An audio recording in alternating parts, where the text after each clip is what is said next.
nous sommes dans la valse des ouvertures d'expositions à Montpellier. Il y avait hier le FRAC qui vient d'ouvrir avec l'un de nos anciens diplômés, Philippe Berg. Je veux aussi souligner, si vous avez l'occasion d'y aller, l'exposition des diplômés qui se tient à la faculté de médecine de Montpellier dans l'ancienne salle de dissection. Ça permet non seulement de voir leurs travaux, mais aussi cette pièce extraordinaire qui est inscrite aux monuments historiques. Et puis aujourd'hui avec Françoise Petrovitch, également ce soir avec Jean-Marie Caprilou, et la semaine prochaine avec JR Assaltan, et puis bien sûr Pierre Soulages au Musée Femmes. Alors dans toutes ces expositions, évidemment, je veux remercier l'implication des équipes du MOCO, et notamment celles qui ont participé au montage, puisque évidemment sur 2 lieux à la fois, et vous verrez que ce sont 2 expositions de grande ampleur, et que donc ils ont produit un service, ils ont un travail extraordinaire. Le service communication, si je le dis, puisque en l'absence de Margot, je veux remercier notamment Perle, Marion et Adeline, avec le soutien de Delphine, qui ont fait un travail remarquable en l'absence de Margot. Et évidemment aussi, bien sûr, pour le service curatorial, Ramouna Boutayev qui est ici, qui est co-commissaire de l'exposition, et également Denise Yorou qui est ici également, qui a fait un travail remarquable. Remercier bien sûr Françoise et aussi Hervé Plumet qui a participé à l'exposition par l'installation vidéo et sonore. Alors, je veux juste souligner 3 points, si vous me le permettez, pour cette exposition. D'abord, son ampleur. Alors, pour dire tout de suite qu'il ne s'agit pas d'une rétrospective, ce n'est pas du tout comme ça que nous l'avons pensé.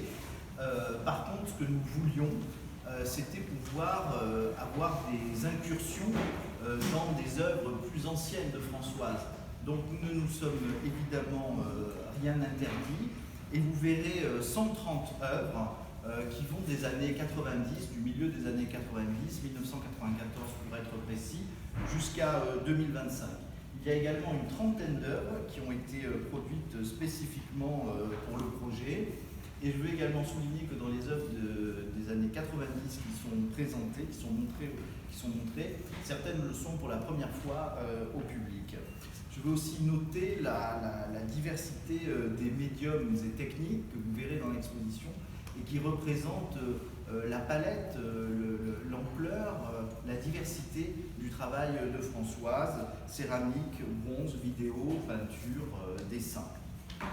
Deuxième point, vous savez que évidemment que la peinture contemporaine est un des fils rouges de la programmation du MOCO, et je dois dire que plus je travaille sur cette question, sur ce sujet de la peinture figurative ou non d'ailleurs, française contemporaine, et plus je me suis mis à réaliser l'importance du travail de Françoise, en particulier sur les jeunes générations.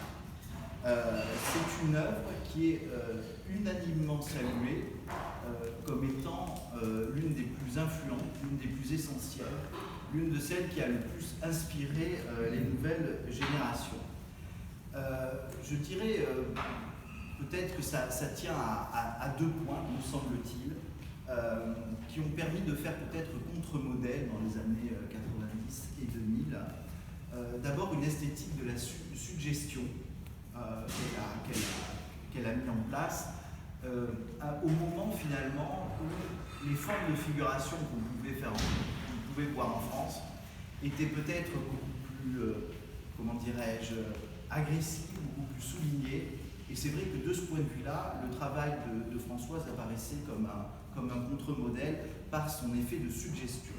Et puis, deuxième point, dans lequel elle a été, à mon sens, extrêmement importante, c'est qu'elle a donné une légitimité pour la peinture et pour les peintres de s'approprier le plus large éventail possible d'outils artistiques, de techniques. Autrement dit, dans une époque où la peinture était très revendiquée, il y avait quelque chose de se revendiquer peintre, elle, au contraire, pensait la peinture autrement, la pensait en dialogue et, en quelque sorte, n'était pas prisonnière de son médium, comme beaucoup d'artistes alors l'ont été. Et je pense que ça, c'est quelque chose qui a beaucoup inspiré les jeunes générations de peintres français. Troisième élément dont je veux parler, il est donc temps de mesurer la complexité d'une œuvre à laquelle d'abord moi-même j'ai appliqué une lecture qui était une lecture principalement introspective et méditative, celle finalement d'une intimité angoissée, celle de cet entre-deux, de l'incertitude qui était symbolisée par un des thèmes que vous connaissez chez Françoise, qui est évidemment l'adolescence, qui est évidemment cet entre-deux et cette incertitude. Or, je pense, et j'ai eu l'occasion, notamment en travaillant sur cette exposition, de penser qu'il y a des lectures qui sont sans doute beaucoup plus stimulantes de son œuvre et qui montrent sa grande complexité. Je veux d'ailleurs souligner là-dessus un texte que j'ai publié qui m'a beaucoup inspiré pour le catalogue, qui vous montre aussi, qui est vraiment très très beau. Un texte de Nancy Houston qui m'a inspiré et qui d'ailleurs m'a aussi inspiré à rebours, ce qui est très intéressant pour un texte. Et qui dit à un moment, le silence que nous entendons en regardant ces toiles de Françoise Petrovitch est celui de l'après. L'après avec un A majuscule. Donc celui de après la catastrophe, après le cataclysme. Et elle évoque ensuite, pour parler de ça, elle évoque le fameux roman Sur la route de Cormac McCarthy. Et elle a un développement autour de Françoise Petrovitch, du travail de Françoise Petrovitch sur cette question. Et c'est vrai que la lecture de ce texte m'a permis donc et puis le fait de voir les œuvres encore et encore, m'a fait reconsidérer mes certitudes quant à cette œuvre qui ne s'épuise jamais et qui permet de poser de multiples questions quand on la voit. L'effacement, que l'on peut y voir, est-il personnel ou collectif? L'apnée est-elle transitoire ou définitive? Est-ce un paysage romantique que nous avons sous les yeux ou le vestige d'un monde qui a brûlé?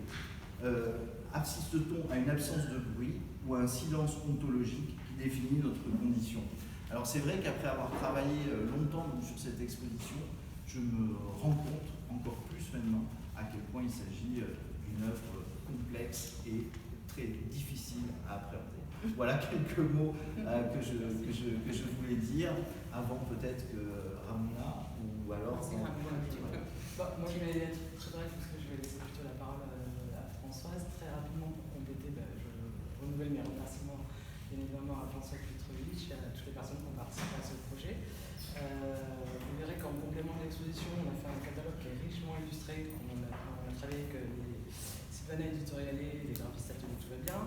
On a le service du public aussi du MoCo qui a fait un travail très important au niveau de la programmation culturelle et sur l'espace du salon des publics où on a un partenariat en fait avec le Centre Pompidou dans le cadre de la préfiguration du projet Uniforme qui ouvrira à Montpellier début d'année 2026 et qui propose un projet qui a également été fait par Françoise Petrovitch qui s'appelle Passer à travers et que vous trouverez en fin de visite. Et je vais laisser la parole à Françoise. Déjà bonjour à tout le monde. Alors voilà. Je vais peut-être dire quelques mots parce qu'on est très nombreux et les salles, surtout les salles du début, sont assez, c'est des salles domestiques donc vous aurez moins de place. Juste vous dire une fois que vous aurez monté les escaliers, moi je rentre direct dans mes choses. Voilà. Et il y a il y a plusieurs. On vous a dit qu'il y a des pièces anciennes, il y a des pièces récentes, donc on va démarrer par une salle qui présente des dessins qui n'ont jamais été présentés, donc qui ont été faits sur les 2-3 dernières années. Oui, c'est un peu plus iconique de mon travail, donc on rentre là. Et puis après, vous allez avoir 2-3 salles où on a précisément installé des pièces anciennes qui étaient donc restées dans mon atelier depuis 30 ans, puisque moi j'ai 60 ans, donc c'était à peu près... 30 ans, 25 ans, des choses comme ça, qui n'avaient pas été présentées, peut-être une fois pour certaines, d'une manière assez furtive finalement. Et c'était l'occasion de, je veux dire, la grande chance des artistes plasticiens, c'est de pouvoir mettre en regard, en juxtaposition au même moment, des époques très différentes, ce qui n'est pas forcément la possibilité des autres arts, que ce soit musique, récit, cinéma, etc. Vous ne pouvez pas voir deux films en même temps de 30 ans d'écart. Par contre, on peut voir des toiles, on peut voir des dessins au même moment. Et pour nous, pour moi, c'était important de le saisir comme ça. Donc je remercie déjà d'avoir. Donc on ait pensé ensemble ces questions-là, qu'on les vérifie. Mais ce n'est pas qu'une question de vérification, c'est une question aussi de voir le fil. Qu'est-ce qui se passe? Qu'est-ce qui est dit au début? Qu'est-ce qui nous concerne? Qu'est-ce qui est le moteur des choses? Et on comprend assez vite que les espaces sont assez neutres, les espaces sont assez flottants. Les personnages sont là, ce sont des présences humaines. Il y a l'humain, il y a des détails, il y a des toutes petites choses. Il y a des choses qui concernent l'intime, qui nous concernent nous, qui concernent nos enfants, qui concernent nos adolescents. On est dans des rapports évidemment psychologiques, mais pas que. On n'est jamais dans des scènes qui se racontent, on n'est pas dans des scènes de genre où il y a action, déroulement, cohabitation, paroles, signes, anecdotes, objets, etc. Il y a déjà, dès le début, beaucoup d'épures, beaucoup de choses enlevées. Et j'ai l'impression que plus j'avance, plus j'enlève. Et j'ai envie de ça. C'est un peu comme Matisse, hein, il a voulu, c'est quand même quelqu'un que j'ai beaucoup lu et que j'admire beaucoup. Et quand tu disais presque sur le début, là, tu as dit effacement, je t'ai fait allusion à une suggestion. Voilà, je suis complètement d'accord parce que je suis un peu. Comme la peinture actuellement est quand même très dense, démonstrative, beaucoup d'éléments, beaucoup d'anecdotes, beaucoup d'objets, beaucoup de signes. Parce que on est environné de beaucoup de signes et de plus en plus, on le comprend très bien, avec même le numérique, c'est banal. Mais du coup, je pense que ça, c'était finalement présent déjà avant et ça m'habite de plus en plus. Alors les formats sont petits parce que c'était le début des choses. Je ne m'autorisais pas finalement à déployer le travail en grand. On va le voir dans le projet comment ça va évoluer. Et il y avait aussi la question de l'imprimé qui était très présente, c'est-à-dire que je récoltais beaucoup de choses existantes. C'est-à-dire que je me permettais de travailler à partir de napperons, à partir de textes écrits, à partir de livres, à partir de correspondances, à partir d'autres cartes postales. Donc il y a toujours cette idée d'avoir l'autorisation de dialoguer avec quelque chose qui existe déjà. Et finalement, c'est présent dans les pièces, vous allez le comprendre. Voilà. Parce que c'est vrai, on est trop nombreux pour qu'on vous explique ça à la salle, j'ai l'impression que ça va être compliqué. On va le faire quand on aura passé le tuyau. Vous connaissez le tuyau. Après, on vous accompagne tout au long de la visite, donc de façon plus informelle, par petit groupe, on peut aussi échanger. Et après, s'il y a des questions. On se retrouve dans la grande salle. Ouais. On fait comme ça, peut-être. Et à chaque fois, dans chaque salle, on a aussi voulu avoir donc, ces pièces plus anciennes. Ça fait bizarre parce que du coup, on a l'impression on parle d'époque et tout, c'est marrant. Et c'est l'avantage de l'âge. Et en même temps, on a ponctué avec une pièce récente. Donc, ça donne un dialogue aussi, de nouveau, un autre dialogue. Ce que je vous disais visuellement, il est réellement visible et perceptible. Voilà. Après, avec les titres, avec plein de choses à regarder. Voilà.